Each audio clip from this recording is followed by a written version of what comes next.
Bienvenue tout le monde. On vous laisse nous mettre dans le chat un petit peu qui êtes-vous, ce que vous faites. Ça nous intéresse énormément. C'est beaucoup plus sympa aussi. Hello tout le monde. Pour celles et ceux qui nous rejoignent pour la première fois, nous, on est The Product Crew. Moi, je suis Mehdi.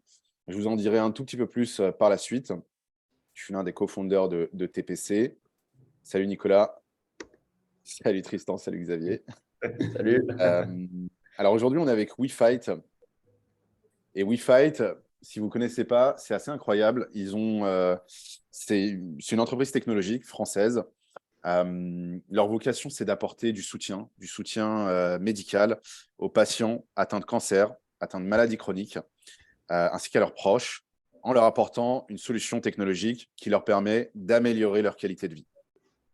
On parle de gens qui sont atteints de cancer, comme le cancer du poumon, d'asthme, de dépression, du cancer du sein, de maladies au nom imprononçable. Ils font un travail incroyable. Aujourd'hui, ils ont une galaxie d'applications qui permettent à ces patients de suivre un petit peu leur diagnostic, d'avoir un accompagnement personnalisé, de trouver des résultats des réponses en tout cas aux questions qui peuvent se poser, d'avoir accès à un carnet de suivi, à une communauté active. Il y a pas mal de choses. On va rentrer dans le détail de ce qu'ils font côté produit. On va rentrer dans le détail de leur team. Mais surtout, on va rentrer dans le détail de comment est-ce que chez WeFight, ils arrivent à évaluer assez rapidement, en tout cas à recruter assez rapidement des profils de développeurs, ce qui n'est pas toujours évident pour plein de problématiques différentes. Donc voilà, je vais vous laisser, Xavier, Tristan, Nicolas, je vais vous laisser partager votre présentation, vous présenter surtout. On va prendre 20-25 minutes pour un petit peu, pour que vous nous parliez des problématiques que vous avez rencontrées, des solutions que vous avez mis en place sur cette question du recrutement de développeurs. Et puis derrière, on partira sur une session Q&A. Donc, n'hésitez pas dans le chat à nous dire qui vous êtes, mais surtout à nous dire un peu quelles problématiques, lorsqu'il s'agit de recrutement de développeurs, quelles problématiques est-ce que vous avez rencontrées très concrètement. Et puis, ça ouvrira la discussion comme ça.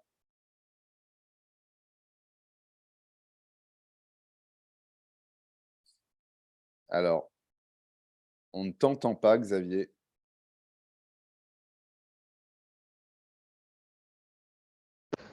Est-ce que vous m'entendez maintenant? Ah yes, on t'entend. Trop bien. Ok.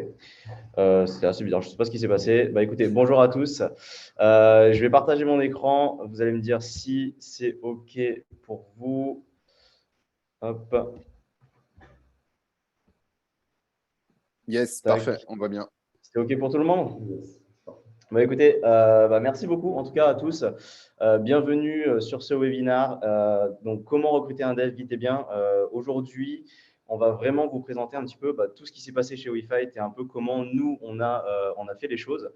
Donc, de façon assez simple, on va se présenter. Comme ça, au moins, vous nous identifiez. Donc, on va commencer par un tour de table.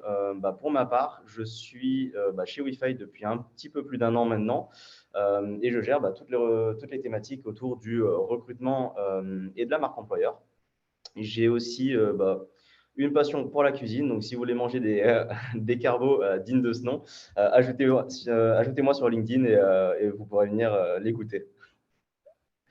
Tristan, peut-être, tu veux aussi te présenter? Ouais, je prends la suite. Du coup, merci Xavier, Tristan Waron pour vous servir. C'est un plaisir d'être avec vous et de participer à ce webinaire, même si je pense que mon estomac, dans 30 minutes, voudra être ailleurs en train de manger. Pour ma part, ça fait 2 ans que je suis chez WeFight, je suis lead mobile développeur. Et du coup, la plupart de mes tâches, globalement, c'est de manager les différents devs de l'application mobile, s'assurer du bon développement de celle-ci, du delivery des apps et bien sûr de développer sur ces dernières. Et je vais laisser la main à Nico. Yes, hello tout le monde. Donc pareil, un vrai plaisir d'être là. Moi, je suis lead développeur back et front chez les équipes de WeFight. Ça va bientôt faire 2 ans maintenant que je travaille pour WeFight, donc tout comme Tristan. On accompagne les équipes au quotidien, on les amène à avoir un delivery de qualité et du code de qualité. Et ma petite particularité à moi, c'est que j'ai vécu 1 an en Chine et j'ai réussi à échapper au Covid juste avant. Donc, si vous voulez en parler, pareil, n'hésitez pas à me contacter. Merci les gars. Je pense que maintenant, avant même de commencer à parler recrutement, je vais juste vous introduire un petit peu Vic et WeFight en général. Nous, qu'est-ce qu'on fait? Je pense qu'on a tous eu des proches autour de nous ou même nous-mêmes prononcer ce genre de phrase. Ça fait 20 ans que j'ai des migraines, j'ai l'habitude, j'ai toujours eu ça, je fais avec. En fait, c'est pas du tout normal. Et chez WeFight, on considère justement qu'il y a des solutions qui sont inconnues au grand public et c'est pour ça que nous, on est là pour les apporter. Donc, qu'est-ce qu'on fait concrètement? Nous, on cherche à améliorer la vie des patients. Donc, ça se découle en 3 parties avec une application qui regroupe de nombreuses fonctionnalités. Donc, par exemple, l'accès à l'information scientifique, l'accès à des articles aussi, des rappels de traitement, des témoignages, de possibilités de prendre de rendez-vous. Et ensuite, on offre également la possibilité de répondre à l'errance thérapeutique. Donc, pour le définir, on peut le dire que c'est lorsqu'un patient ne reçoit pas le bon traitement, le mieux adapté à son cas. Donc, nous, côté WeFight, on a pour objectif de le réorienter vers le bon médecin. Et ensuite, on propose aussi la possibilité de participer à des études, toujours dans le respect de la vie privée et de toutes les normes RGPD grâce à notre team Legal. Donc, avant de rentrer un petit peu dans le vif du sujet, nous, on aurait aimé avoir un petit peu aussi vos retours. Quelles sont les difficultés que vous avez rencontrées ou que vous avez pu vivre dans votre passé, que ce soit en tant que recruteur ou candidat, ou que peut-être vous êtes en train de vivre actuellement. Donc, n'hésitez pas à prendre 30 secondes pour nous dire un petit peu dans le chat un petit peu comment ça se passe de votre côté.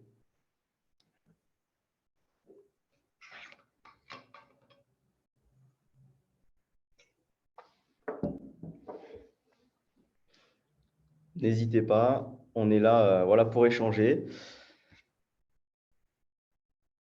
Je vois trouver un dev avec la bonne culture d'entreprise est aussi dur que de trouver un bon dev. Le dev, c'est mal expliquer sa compétence. Ok. On va attendre peut-être, je ne sais pas s'il y a d'autres personnes. Ça va aller vite pour ne pas passer à côté d'un talent. Yes. Écoutez, merci. Ah, on a encore d'autres réponses. Ça commence à charger. Ouais, ça accélère. En tant que recruteur, comment gérez-vous le processus de recrutement? Vous mobilisez les équipes des devs? Si oui, les devs arrivent-ils à se libérer du temps pour faire passer les entretiens? Ok, super. Écoutez, on va pas forcément répondre à tous les messages un par un. Je pense que ça sera plus par la suite, mais je vois qu'on a quand même des thématiques qui sont assez similaires. Donc, nous, de notre côté, les problématiques principales qu'on a rencontrées, donc ce n'est pas forcément toutes les problématiques, mais c'est vraiment les problématiques sur lesquelles on a voulu se concentrer dans un premier temps. C'est déjà un processus de recrutement trop long. On a en fait on a récolté des avis, en fait, des feedbacks à chaque fin de processus de recrutement avec tous les candidats qu'on a pu rencontrer, donc qu'ils soient positifs ou négatifs, dans l'optique de toujours avoir une amélioration continue. Donc, le retour, c'était qu'il y a eu beaucoup trop d'entretiens et c'est en lien avec le deuxième point où on dit que nos opérationnels sont un petit peu mobilisés d'une manière un peu trop importante parce que on prône la transparence aujourd'hui chez WeFight. On aime bien impliquer les opérationnels, mais le fait d'impliquer trop d'opérationnels a fait qu'aujourd'hui, on a eu un problème de prise de décision dans tout le processus, ce qui a fait que les entretiens qui se multiplient rallongent forcément l'expérience du candidat. Et donc, la finalité, c'est quoi?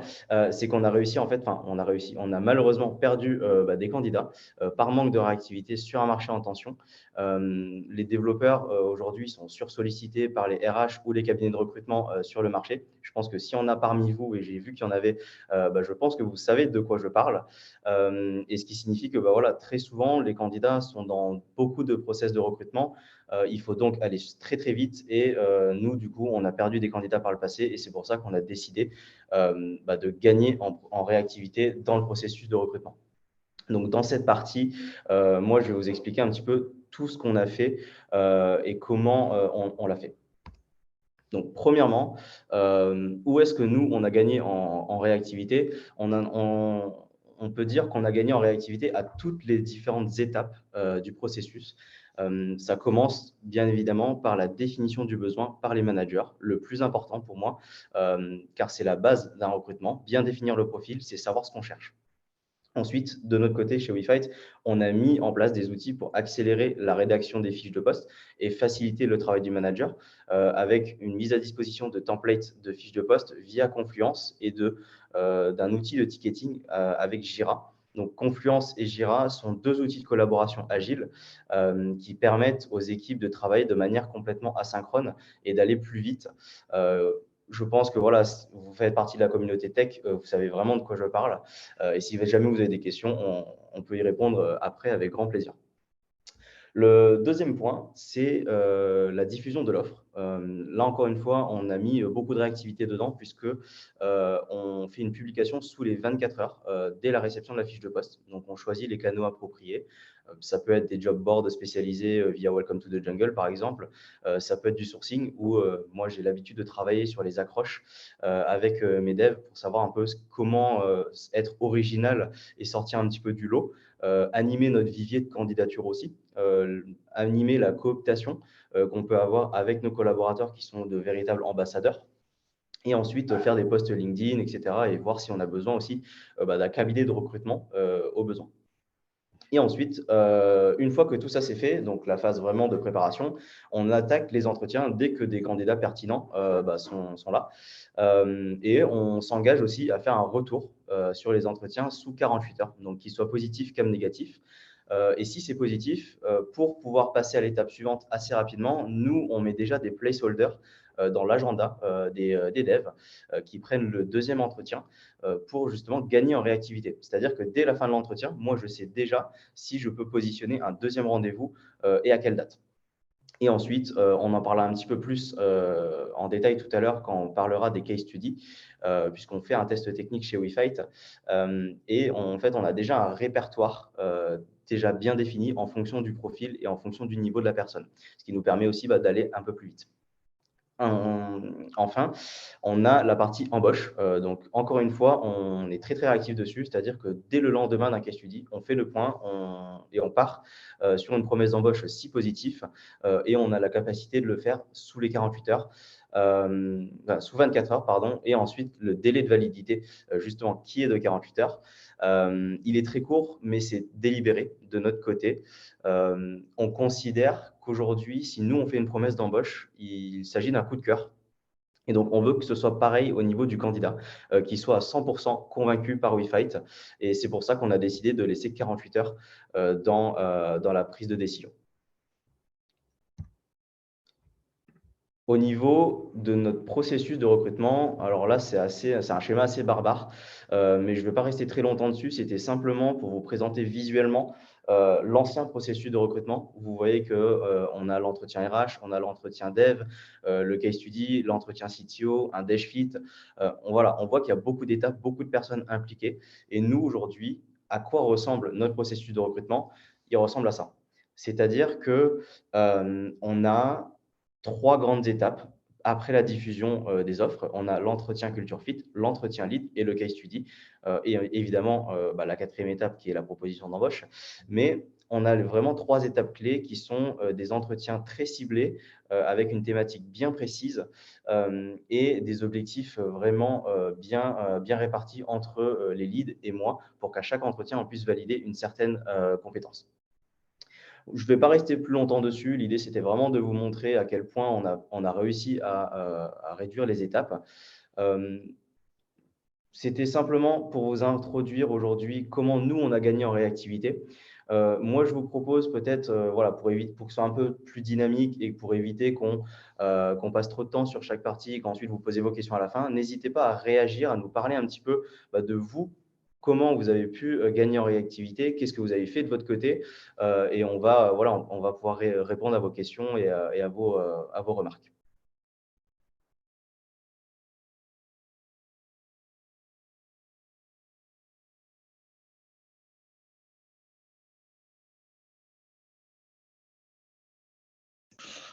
Du coup, on a une question, c'est la mobilisation. Qu'est-ce qu'une mobilisation trop forte? Donc, une mobilisation trop forte par rapport à l'opérationnel, tu parlais. Et qu'est-ce que tu entends quand tu dis elle est vraiment trop forte? Alors, ce que j'entendais par mobilisation trop forte, c'est que en impliquant les opérationnels sur des entretiens distincts, on rallongeait le processus. C'est-à-dire qu'on avait l'entretien RH. Ensuite, si je reviens sur le schéma, comme ça au moins on parle tous de la même chose, on avait l'entretien RH, ensuite on avait un entretien opérationnel, un entretien Head of Dev et le case study. Et à la suite du case study, il y avait encore un entretien CTO. Donc c'était un petit peu long. C'est pour ça que je dis que c'est trop mobiliser les opérationnels. Aujourd'hui, pour réduire ça, on mobilise toujours les opérationnels, mais notre prise de décision est plus tranchée et on mutualise les entretiens. C'est-à-dire que, par exemple, le Head of Dev aujourd'hui chez WeFight fait toujours les entretiens, mais en participant au case study directement, ce qui nous permet en fait de garder un seul et même créneau et de faire les entretiens de façon mutualisée. Alors, je me permets, Xavier, on a beaucoup de questions qui sont arrivées et qui arrivent, Question, qui vont continuer d'arriver. de- Ce que je vous propose, c'est d'avancer sur notre présentation et de les prendre lors d'une session Q&A à la fin avec tout le monde. Ça vous va? Oui, carrément. Très bien. Hop, alors du coup, si je continue, on a une évaluation timée efficace en 3 parties. Donc, qu'est-ce que nous, on entend par là?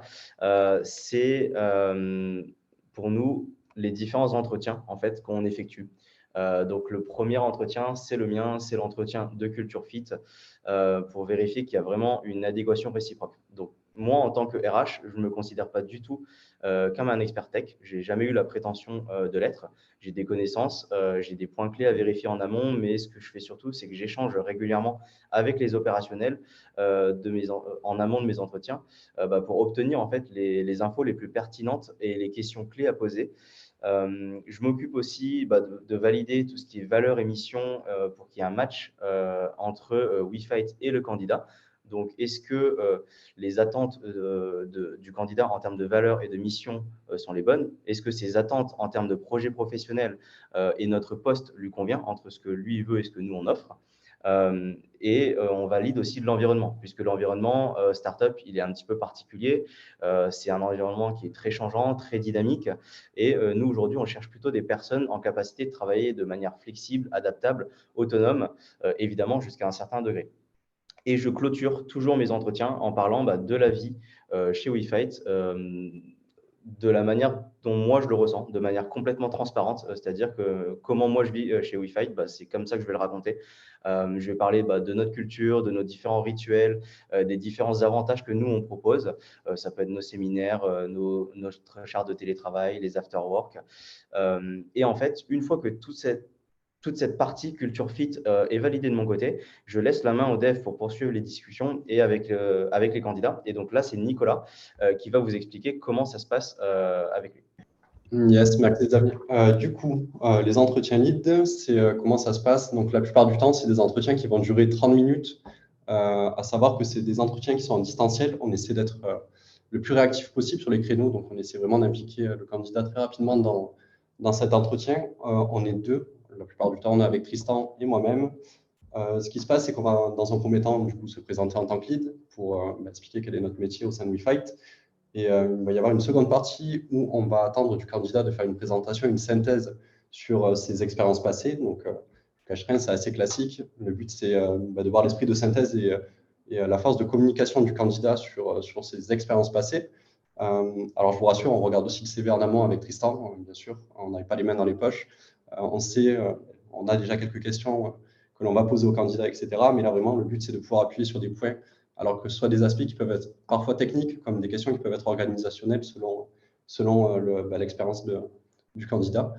Une fois que cette présentation qui est faite, on va nous passer à une présentation technique de notre stack. Alors là, si tu peux changer de slide. Ouais, pas de souci. Ça bloque un peu. Ah, hop, parfait. Du coup, je vais passer rapidement dessus. C'est vrai qu'on présente ça au candidat. Le but, c'est de montrer qu'on travaille en équipe, qu'on a des équipes qui sont différentes. Donc, une partie front-end, back-end, data, infra. Là, l'intérêt, c'est de susciter de l'intérêt justement chez le candidat, de lui montrer quelle est notre stack technique, quelle est notre façon de travailler sur la partie technique et sur comment on s'organise en agilité avec ces différentes équipes, etc.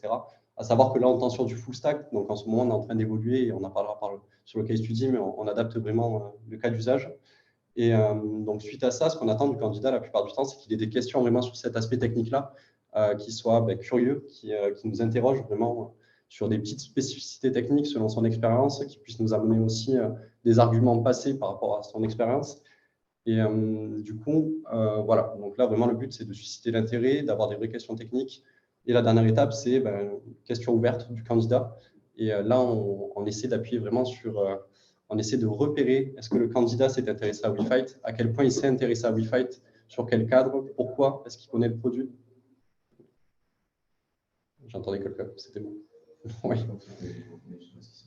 Et donc, après, je vais vous donner un cas concret. Donc, comment ça se passe réellement? On a eu un cas d'usage où on avait 2 candidatures spontanées pour un poste qui était assez junior. Dans ce cas d'usage, on avait sur le papier vraiment 2 candidatures diamétralement opposées. Vous avez d'un côté quelqu'un qui était très technique et qui avait fait une belle école technique, et d'un autre côté, une personne qui était en reconversion professionnelle, donc qui venait d'apprendre et de monter en compétence sur de la stack technique, qui travaillait dans une petite TPE, qui était seule, qui n'avait pas d'équipe, alors que le premier profil, lui, était dans une SN, donc quelqu'un qui était intégré à des équipes, qui savait travailler en agilité, en opérationnel, etc. Et tout simplement, avec Tristan, lors du premier entretien avec le premier profil, on s'est rendu compte qu'il n'y avait pas de passion, que la personne était peu animée par la tech, qu'elle était peu animée aussi par les missions de WeFight. Et du coup, on s'est plus tourné vers le second profil, qui lui nous a paru beaucoup plus pertinent, parce que vraiment, il avait un attrait très fort pour la tech, et il a posé des questions ultra pertinentes sur notre stack technique, etc. Et c'est ce qui nous a amené en fait à lui faire une présentation de case study. Et c'est d'ailleurs Tristan qui va vous présenter cette partie-là. Merci Nico. Et du coup, oui, tout à fait, le maître mot, c'est la passion. Du coup, parlons du case study directement. Comment ça se passe? Donc, si l'entretien lead se passe bien, on lui propose directement un case study après avoir débriefé avec Nico. Le case study, comment ça se passe? C'est environ 1h30, 2h. Qui est divisé entre plusieurs parties, donc 15 minutes de présentation pour présenter au candidat le sujet, 1 heure de travail en autonomie, 10 minutes de restitution et après une partie questions-réponses et on travaille ensemble.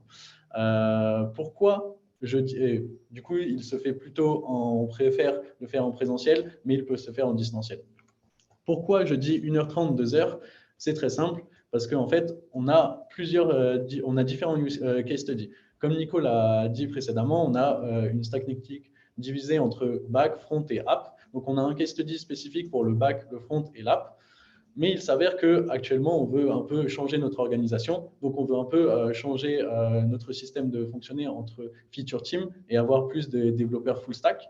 Pour ça, la dernière fois, comme exemple, on a eu un candidat full stack qui nous a paru très intéressant. Grâce à la réactivité phénoménale de Nico, il a pu réaliser et créer un case study full stack très rapidement, qu'on a validé avec les leads et les experts techniques de WeFight. Ensuite, on l'a fait passer en interne à nos différents développeurs pour avoir le retour, pour le faire évoluer et qu'il soit adapté au candidat et qu'il soit pertinent. Donc, en fait, c'est le maître mot, c'est aussi là, c'est la préparation. Il faut pas, on ne vient pas les mains dans les poches. On a des case studies préparés, on en prépare des nouveaux, on les évolue au fur et à mesure et c'est ça le plus important. Ensuite, lors du case study, qu'est-ce qu'on évalue? Eh bien, c'est très simple. On n'évalue pas directement le résultat, enfin, ce que le candidat a finalement. Ce n'est pas grave s'il a réussi ou non le case study. En fait, on va surtout voir comment il le restitue, sa réflexion, sa façon de communiquer, Les différentes réponses aux questions techniques, on va essayer de le challenger sur des points, voir comment il répond, s'il se braque, s'il arrive à déjouer un peu nos pièges. Sa capacité à travailler en équipe. Ce que je veux dire par là, c'est qu'on travaille beaucoup dans la vie de tous les jours à WeFight en pair programming. Donc, le pair programming, qu'est-ce que c'est? C'est une méthode qu'on utilise pour développer. Donc, on va se mettre à deux sur une feature et essayer de la réaliser et de trouver la meilleure solution à deux. Ça permet de monter en compétence les deux personnes parce que tout le monde va apprendre l'un de l'autre. Et là, c'est ce qu'on essaye de faire lors de notre case study. C'est vraiment essayer de faire progresser le candidat, voir s'il arrive, s'il est curieux, s'il a une marge d'amélioration assez importante et s'il arrive à bien prendre nos retours. Et aussi, si des fois, il peut nous challenger sur certains points parce qu'il y a mille et une façons de résoudre un problème. Et moi, j'aurais pu le résoudre d'une certaine façon, mais lui d'une autre façon. Et c'est toujours intéressant à découvrir. Et aussi, un point très important, c'est les questions du candidat. Comme on l'a dit, on ne cherche pas non plus seulement qu'un développeur, on cherche un WeFighter. Et pour ça, il faut qu'il soit intéressé. Comme on a dit, la passion, c'est que ce soit la passion technique, mais aussi la passion de WeFight, qu'il partage les mêmes valeurs que nous. Donc, pour conclure, entre guillemets, on a des points clés. Donc, du coup, les connaissances techniques, la façon de réfléchir, donc comment il amène la chose, comment il communique. On a aussi la connaissance de ses limites. J'ai dit tout à l'heure que le case study était divisé entre plusieurs parties et dont 1 heure de travail en autonomie. Donc, on lui laisse travailler dessus, mais il n'est pas non plus tout seul en autonomie. En fait, on est là à côté, il peut nous demander de l'aide s'il est bloqué. On a eu le cas avec un candidat qui était resté bloqué et au final, la restitution, il était aux premières questions alors qu'il aurait pu juste nous demander de l'aide. Et en fait, c'est comme dans la vie de WeFight. En fait, bien sûr, moi, je suis le premier à essayer de vouloir résoudre le problème par mes propres moyens, mais à des moments, il faut juste savoir dire « je ne sais pas » et aller demander de l'aide à quelqu'un.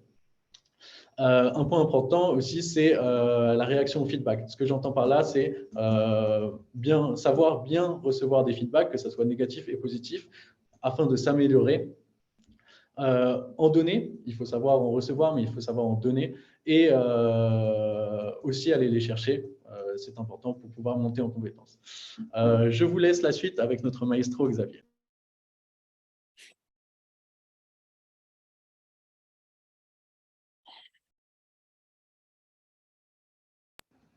Réactiver mon micro parce qu'il y a eu un petit bug. Donc, pour vraiment finaliser un peu la partie sur les différents entretiens et les différents impacts qu'il y a pu avoir, je vais vous parler un peu des key learnings qu'on a pu avoir. En fait, ce que nous, on retient, c'est que grâce à tout ce qu'on a mis en place, on a réussi à diviser le temps par 2 de l'évaluation d'un candidat, donc en passant de 6 à 3 semaines. On a donc retenu 5 choses. L'anticipation, c'est la clé pour aller vite. Il faut aussi définir l'objectif de chaque entretien pour gagner en précision sur le questionnement, sur l'expertise technique, qui est aussi importante en fait que le filtre. Que le culture fit, pardon, et que le case study, il reste primordial puisque aujourd'hui, un candidat peut nous dire des choses, mais la seule manière en fait de vérifier ses connaissances techniques, c'est à travers un test. Et donc, comme je le disais aussi, toujours dans une optique d'amélioration continue, à chaque fin de processus, on va, nous, aujourd'hui, demander comment ça s'est passé, est-ce qu'ils ont eu des retours, est-ce que nous, on ne peut pas s'améliorer quelque part. Voilà un peu pour cette partie. Pour nous, le recrutement, il n'est pas fini parce que notre objectif, c'est de toujours continuer à accompagner la personne chez WeFight. Et donc, elle continue avec le processus de recrutement au niveau de l'onboarding. C'est-à-dire, déjà, le pré-onboarding, c'est qu'avant même d'arriver chez WeFight, on met tout en œuvre pour que le futur WeFighter se sente à l'aise. Donc, on lui envoie un livret d'accueil avec toutes les informations clés pour qu'il puisse aussi s'imprégner de l'univers WeFight et se projeter encore plus avant d'arriver. On le présente aussi en interne via Teams avec nos différents channels pour que tout le monde puisse l'identifier le jour de son arrivée. Et on essaie de garder le lien puisque pour nous, il fait déjà partie de la famille. Qu'est-ce qu'on fait? On communique régulièrement avec lui, on lui propose de venir dans les locaux, boire un café, rencontrer les équipes, faire un after work. L'idée, c'est vraiment de pouvoir continuer à nourrir ce lien avant même que la personne soit arrivée.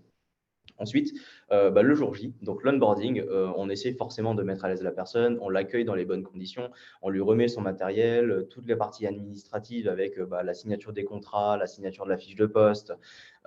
Et ensuite, nous, ce qu'on a mis en place, c'est tout ce qui est formation d'onboarding. Donc, montrer comment tous nos outils fonctionnent, comment les équipes interagissent entre elles et qu'est-ce qui est fait en interne. Donc, notre objectif, c'est d'aller beaucoup plus en détail que ce qui est annoncé en entretien, évidemment. Et ensuite, on a forcément la partie onboarding métier. Donc, moi, je laisserai Tristan vous présenter comment un développeur est accueilli au sein d'une équipe dev chez WeFight. Pour enchaîner, l'onboarding métier, c'est très proche des formations d'onboarding, mais c'est juste que ça va être beaucoup plus poussé sur le métier directement du nouveau candidat, enfin du nouveau WeFighter. C'est divisé en plusieurs étapes. Donc, la première, ça sera la présentation de l'infrastructure de WeFight avec notre architecte. Pour ça, on utilise un outil qui s'appelle IcePanel, qui est un outil qui permet de faire des schémas, et il nous a permis de cartographier l'écosystème de WeFight, donc d'avoir et de visualiser les liens entre les différents systèmes internes et externes. Ensuite, on a bien sûr la présentation du produit. Donc, le nouveau développeur peut travailler directement sur la partie front, donc nos outils internes, sur la partie app pour les apps. Et du coup, il va falloir lui montrer avec l'équipe produit beaucoup plus en profondeur que les formations d'onboarding l'outil sur lequel il va travailler. Et enfin, bien sûr, il y a, que ce soit avec les leads ou avec des autres développeurs de la team, c'est la mise en place de l'environnement de travail et la présentation du code directement. Et je vous laisse en bonne compagnie avec Xavier. Pour la dernière partie donc de l'onboarding, c'est la période d'essai. Comme je le disais, pour nous, c'est vraiment très important de le suivre jusqu'au bout, donc de suivre le candidat et le nouveau WeFighter du coup jusqu'au bout. On prône la transparence chez WeFight, et donc l'idée, c'est de pouvoir permettre au candidat de connaître la direction et d'avoir de la visibilité sur les attentes en lui fixant des objectifs de validation de période d'essai dès le premier mois de son arrivée, à la fin du premier mois plutôt. C'est simplement pour lui permettre de savoir comment avancer et quelles sont nos attentes. Et on demande aussi le feedback aux différentes équipes avec qui il a pu interagir au quotidien pendant ce premier mois. Il y a aussi un suivi régulier donc de la part du manager et nous, côté RH, puisqu'on est là aussi pour s'assurer que tout se passe bien. Parce que voilà, nous, on considère qu'une période d'essai, ça ne va pas que dans un sens, mais c'est aussi le nouveau WeFighter qui nous juge et qui détermine si le poste, l'environnement et les projets l'intéressent et sont en adéquation avec son projet professionnel post-entretien. Notre objectif, c'est vraiment de s'assurer de tout ça et que tout le monde se sente bien et qu'on puisse confirmer qu'il y a un match entre WeFight et le nouveau candidat et donc le nouveau WeFighter. En conclusion, aujourd'hui, on va retenir quatre choses qui est être flexible et s'adapter. Donc, toujours s'adapter et être flexible. Pourquoi ? Parce qu'il nous arrive parfois que certains processus mettent un petit peu plus de temps que prévu, suivant le contexte de l'entreprise ou du candidat, pour X raisons. On a tous des contraintes et c'est la vie parce qu'on est tous humains. Mais nous tenons toujours le candidat au courant afin qu'il ne soit jamais dans l'incertitude ou dans l'inconnu. Ensuite, on a des processus de recrutement qui finalement sont plutôt longs, mais la sélection est accélérée puisqu'elle dure que 3 semaines. L'anticipation versus la réaction. L'important, c'est qu'en anticipant, on va beaucoup plus vite et on réduit le risque de drop d'un candidat.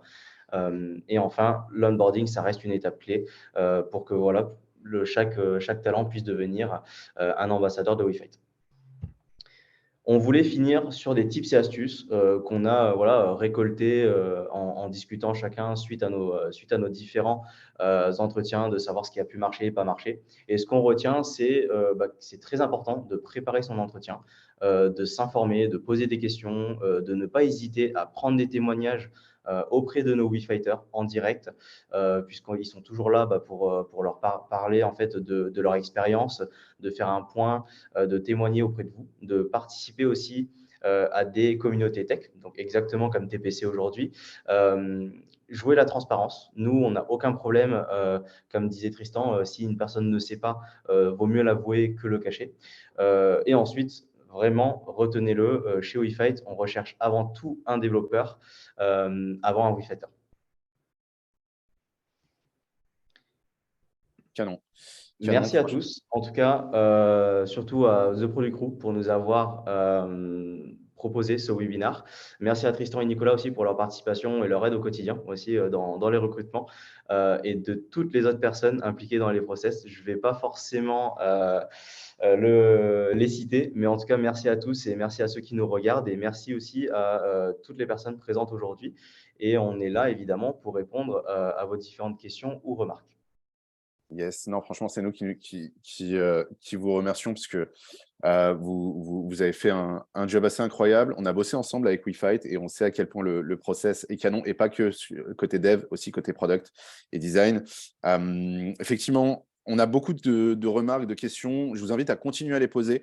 On va les prendre. Il y a beaucoup de questions auxquelles tu parlais d'anticipation, Xavier. Il y a beaucoup de questions auxquelles vous avez répondu en anticipation, mais c'est toujours intéressant, vu que ça revient souvent, c'est toujours intéressant de se reposer un petit peu dessus. On va prendre 10 minutes, un quart d'heure pour faire ça. Juste avant, pour celles et ceux qui ne nous connaissent pas, The Product Crew, effectivement, on est une communauté tech.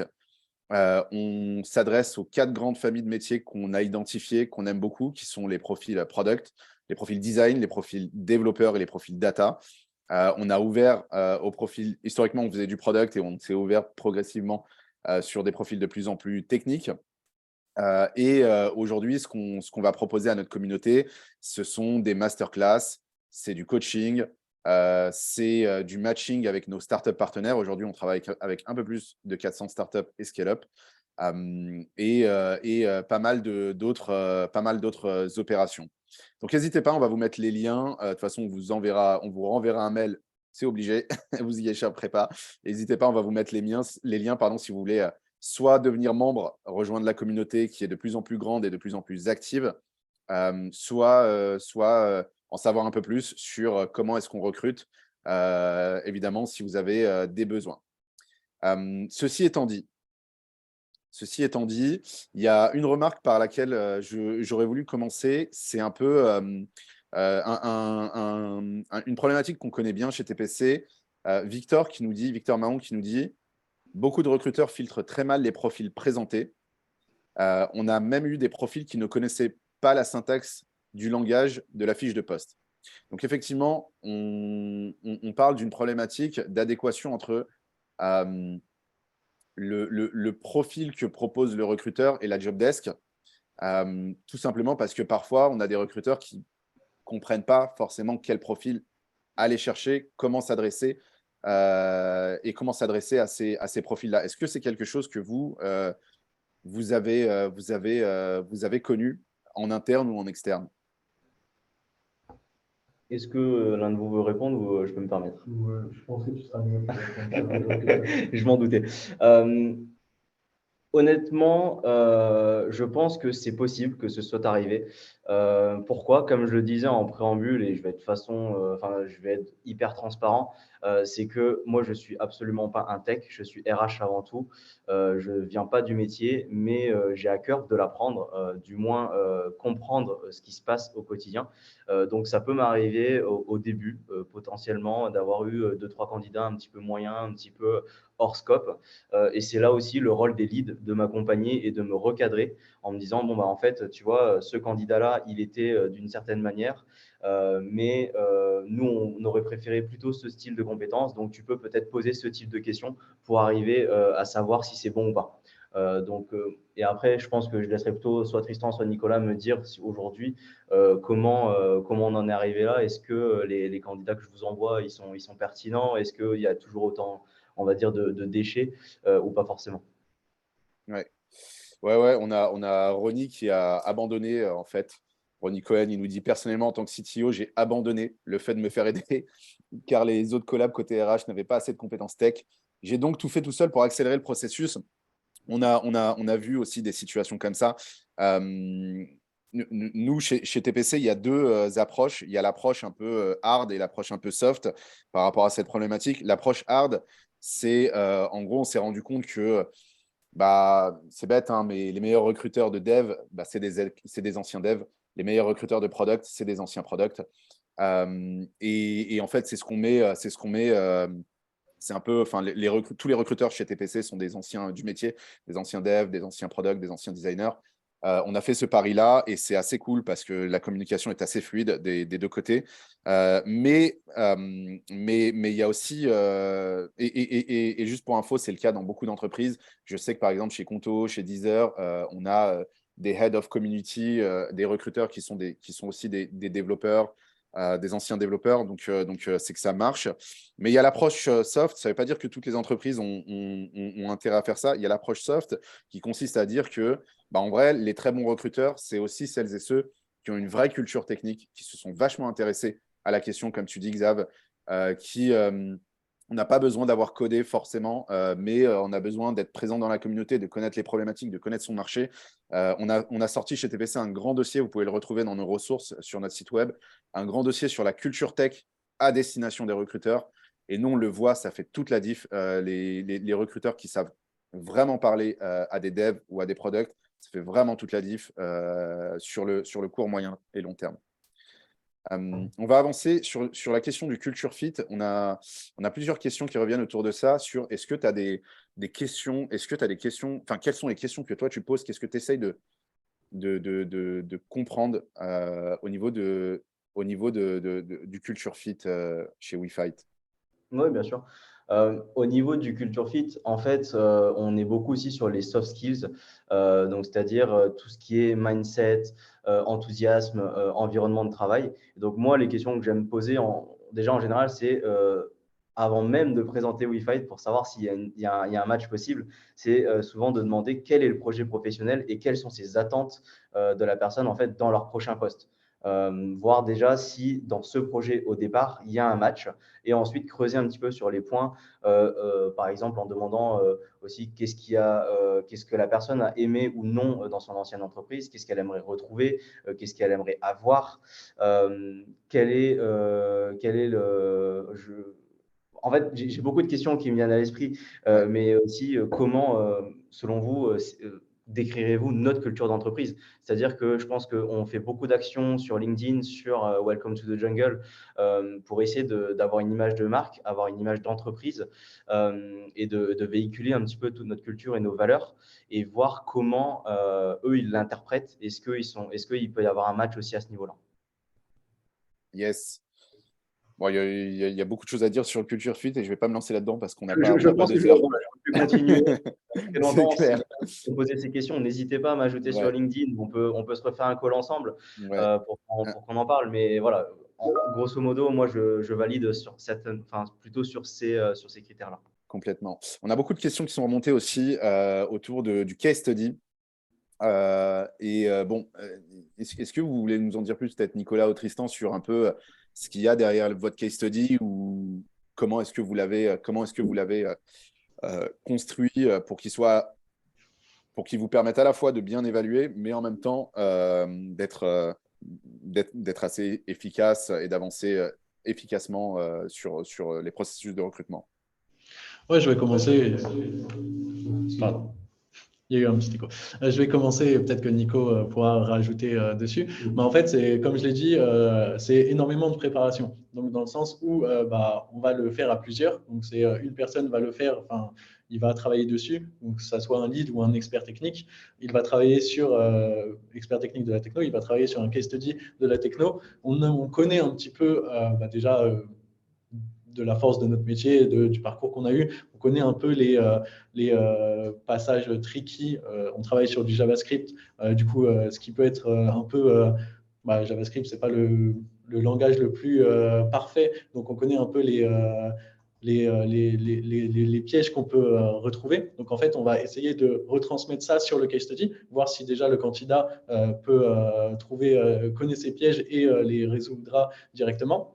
Et ensuite, c'est quelqu'un le fait, on a une review, on a une bonne préparation, et après, en fait, on va essayer de le faire passer aux différents développeurs. Tout le monde n'est pas, on ne peut pas le faire passer non plus à tout le monde parce que ça demande du temps, etc. Mais au moins avoir leur feedback, leur retour, qu'on le fasse évoluer et qu'on le prépare et qu'il soit du coup pertinent pour le candidat. Yes, je vais finir par compléter. En vrai, c'est totalement empirique. C'est-à-dire qu'on ne part pas d'un cas étudié en se disant il va fonctionner du premier coup, etc. Et le but, c'est d'abord de le tester en interne. Comme on l'a dit, on a des équipes où on a pas mal d'experts techniques sur des technos en particulier. Notre but, c'est lorsqu'on voit un CV ou qu'on a une candidature, on sait identifier sur quel techno en particulier on pourrait venir titiller le candidat. C'est bête, hein, mais un cas étudié, le but, c'est pas de le terminer. Le but, c'est vraiment de réussir à répondre à des questions techniques et tout en nous montrant quand on est côte à côte, lorsqu'on fait le peer programming, lorsqu'on fait le compte rendu de ce case study, de nous montrer que les compétences acquises lors des anciennes expériences peuvent être apposées directement. Vraiment, quand vous voyez case study, vous pouvez imaginer un tas de choses, mais ça peut être un case study très très simple. Une to-do list fait parfois vraiment l'affaire. Le but, c'est de pouvoir tester en 1 heure et demie la capacité d'un candidat à pouvoir dans une certaine technologie, répondre à un cas d'usage qui est très très simple. Voilà, fonctionnellement parlant, une to-do list, on sait tout ce que c'est, on sait tous l'imaginer. Mais comment techniquement un candidat est capable de le rendre sur 1 heure? Comment le candidat est capable de répondre à des questions techniques sur 1 heure sur le sujet? Donc, on peut l'appliquer par contre voilà, à tout un tas de choses. Et ce qui est intéressant, c'est vraiment la partie empirique où on le fait tester en interne. Yes. On va partir sur une dernière question. Pour celles et ceux qui sont encore avec nous, n'hésitez pas à nous mettre une note sur 5 et ce que vous avez pensé de ce webinaire. C'est toujours, ça nous aide beaucoup à nous améliorer. Dernière question qui revient très souvent. Alors, est-ce que vous considérez que c'est important qu'un profil dev, lorsqu'il arrive au premier entretien, il ou elle d'ailleurs, connaisse votre produit, votre entreprise, les problématiques que vous adressez? Ce serait complètement rédhibitoire pour un profil product. Un profil product qui arrive et qui découvre, c'est next direct. Pour un profil de dev qui est vachement sollicité, qui a plusieurs entretiens, généralement, on va le chercher plutôt que l'inverse. Est-ce que c'est rédhibitoire pour vous? Mais je vais me permettre de répondre. Ah, excuse-moi, pas de souci. Alors oui, c'est rédhibitoire pour nous. Je pense que WeFight, comme on l'a dit, on est des WeFighters. On a on crée des applications qui sont assez sociales, qui ont un but, qui aident des gens, qui donnent vraiment un sens à ce que l'on fait au niveau de notre métier. Et pour ce cadre d'application-là, moi, je me dis, voilà, si la personne vient lors d'un entretien avec un lead ou avec Xavier ou peu importe, et elle ne sait pas expliquer quelques grandes lignes sur le produit, c'est qu'il ne s'y est pas intéressé du tout. Et peu importe le niveau technique du candidat qu'il va y avoir derrière, pour moi, c'est qu'il y a un manque d'engagement. On n'est pas une boîte tech où on fait de la crypto, où on fait des choses ultra tech, etc. On est avant tout vraiment une équipe qui a un but et un aspect derrière qui est assez social. Donc, je pense que tout le monde est d'accord avec moi et Tristan aussi, si tu veux rajouter quelque chose, mais Ouais, je vais juste rajouter, du coup, oui, on ne lui demande pas de savoir tout exactement sur WeFight, etc. C'est aussi le but des entretiens, c'est qu'ils découvrent WeFight. Mais c'est sûr que, du coup, moi, je travaille sur l'app directement. Si dans l'entretien, il arrive et en fait, il n'a même pas téléchargé l'app pour la tester et voir un petit peu jouer avec, pour moi, ça, c'est rédhibitoire. Il faut quand même avoir testé un petit peu, voir comment nos valeurs, voir qu'est-ce que en fait est notre mission et voir quel est notre projet. Même s'il n'a pas, c'est normal, il ne peut pas non plus tout savoir sur l'écosystème. Yes. Alors, toute dernière question, celle-là, elle est personnelle. Continuez à nous mettre votre note sur 5 si vous le voulez bien. Toute dernière question personnelle, est-ce que ChatGPT va remplacer les devs? Et on a des débats en ce moment chez TPT on a là-dessus. du temps. Je pense On que a du temps devant nous, je pense. C'est une probabilité que ça nous aide à développer, mais ça sera des niveaux très très bas de développeurs. Je pense qu'il faut réussir à communiquer avec ChatGPT avant d'en avoir un résultat concret. Donc, il y aura peut-être d'autres métiers qui vont se créer autour, concrètement. Ça peut être voilà, je sais pas, ça sera un peu un mix entre un product, un dev qui sait parler à ChatGPT pour générer du code. Mais là, on le voit, pour m'y intéresser un peu, les résultats qui sont obtenus par ChatGPT en termes de code sont vraiment perfectibles, même si sur certains cas d'usage assez simples, il est déjà pas mal performant. Mais pas de crainte, il y a du beau, il y a quand même, je pense qu'il y a un potentiel nouveau marché qui va se créer autour de ça. Mais voilà, les devs, en tout cas expérimentés, seront toujours. Ok, hyper intéressant. Ça ouvre probablement la porte à un nouveau webinar. Merci beaucoup. Merci l'équipe de WeFight. C'était vraiment très cool de vous avoir. Merci aussi au public. On va vous laisser déjeuner. Le chat est toujours ouvert. Il reste ouvert si vous voulez continuer à compléter sur vos commentaires. Voilà, on se retrouve bientôt sur TPC, sur LinkedIn ou autre. Et puis bon appétit tout le monde et à très bientôt. Merci à tous en tout cas et merci encore Mehdi et Lucie pour l'opportunité. Et j'aimerais simplement finir sur un petit mot en disant qu'aujourd'hui, ce qu'on vous a présenté, c'est ce que nous, on a fait pour que ça fonctionne de notre côté. Ça peut ne pas s'appliquer à tout le monde, mais ça s'applique à nous et on n'a aucune prétention voilà, que ce soit la réponse à tout. Mais voilà, n'hésitez pas si vous souhaitez échanger dessus, on reste disponible. Et merci à tous et bon appétit.